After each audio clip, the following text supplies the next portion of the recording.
बोला उनको इंट्रोड्यूस करना था, क्या कहूँगी बड़े अच्छे एक्टर सब जानते हैं और बाहर है, वो आने का नाराज है हमसे। आप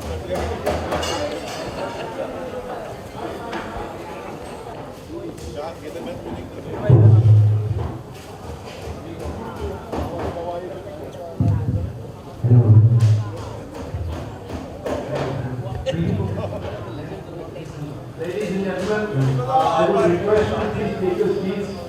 If you can please go down.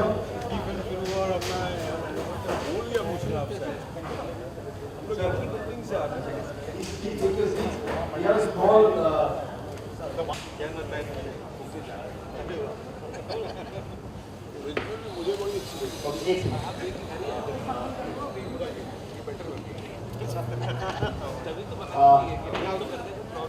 If you can please settle down for a while. Just seconds.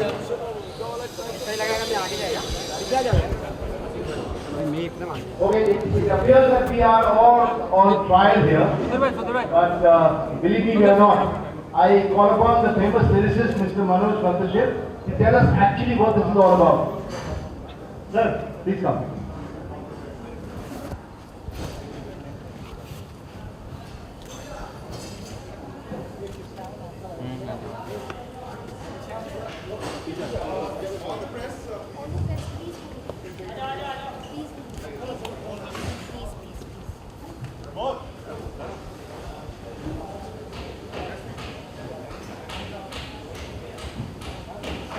बहुत बहुत शुक्रिया आप सबका यहाँ तशरीफ लाने के लिए।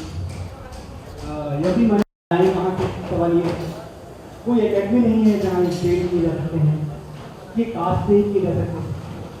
हिमांशु धूलिया जी इस देश के इतने बड़े कास्टिंग डायरेक्टर रह चुके हैं, लेकिन अगर उन्हें भी कहा जाए कि असली हीरो कास्ट कीजिए तो शायद उन्हें भी मुश्किल पेश आए।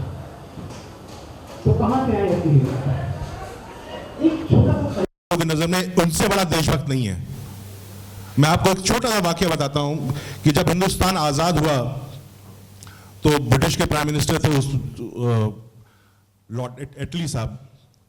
तो एटली साहब का पूरा जब कार्यकाल खत्म हो गया तो वो 1960-65 में हिंदुस्तान आए और कलकत्ता में गवर्नर ने उनको अपने घर चाय पे बुलाया और गवर्नर ने पूछा कि अब तो आप नहीं रहे, आप अब खुल के बात कर सकते हैं हम लोग, आप ये बताइए कि हिंदुस्तान की आज़ादी के लिए आज़ाद हिंद फौज का क्या योगदान था। तो आप थोड़ा झेप के शर्मा गए और फिर उनसे पूछा गया कि इंडियन नेशनल कांग्रेस का क्या योगदान था, तो एटली साहब ने कहा कि नेग्लिजिबल।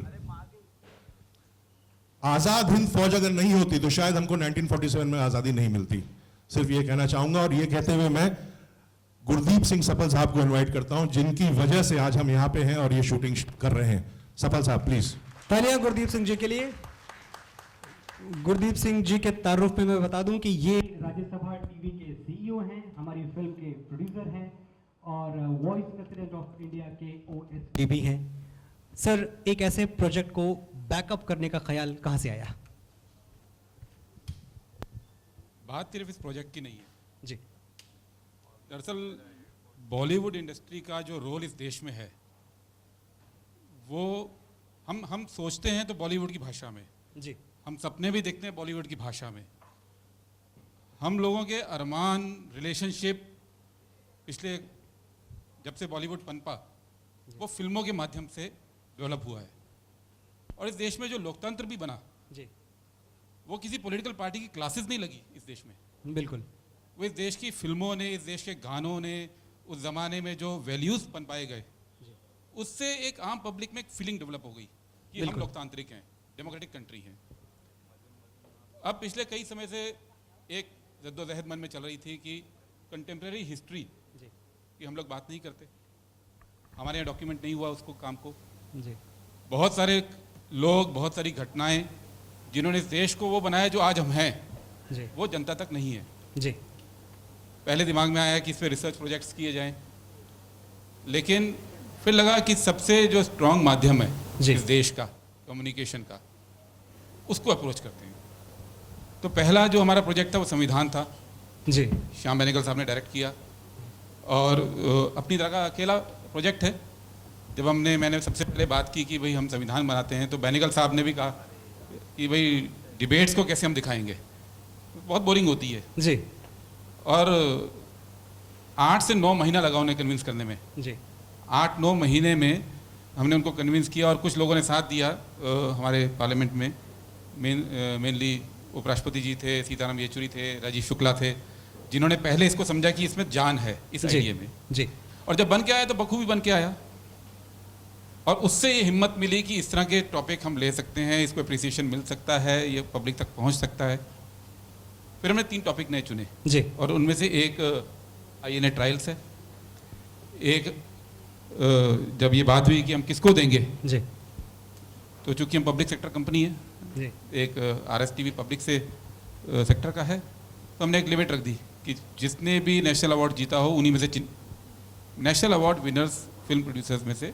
जी। और तिग्मांशु भाई का जो रुझान है, जो अपनी सोच है, वो सब्जेक्ट को और इस सब्जेक्ट के कैरेक्टर्स की सोच से मिलती है।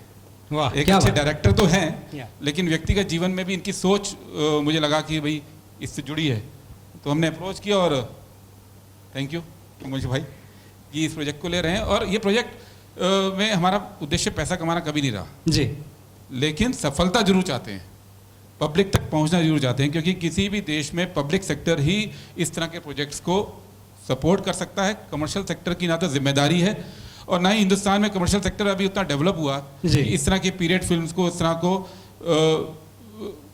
Without using imagination beyond facts.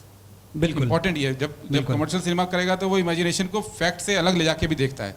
लेकिन हमने यहाँ कोशिश की है, जैसे संविधान जब बना तो उसकी एक एक लाइन वो डिबेट में से ही ली गई और क्राफ्ट ये था कि उसको इंटरेस्टिंग रूप में पेश किया। और मुझे उम्मीद है कि अब ये भी यही होने जा रहा है।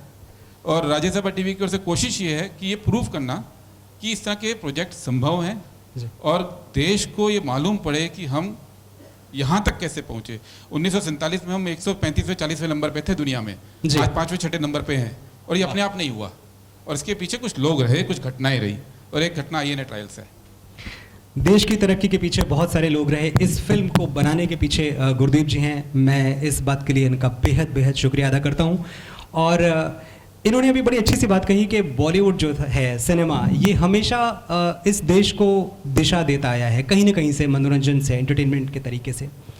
आज भी जब इस फिल्म को बनाने की बात आई तो बॉलीवुड के सबसे एमिनेंट डायरेक्टर्स अपना सपोर्ट देने, हमारे हाथ से हाथ मिलाने यहाँ तशरीफ लाए। मैं चाहूँगा उन सबको कि वो सब एक एक करके यहाँ तशरीफ लाएं। श्री राजकुमार संतोषी, श्री विशाल भारद्वाज जी, श्री केतन मेहता,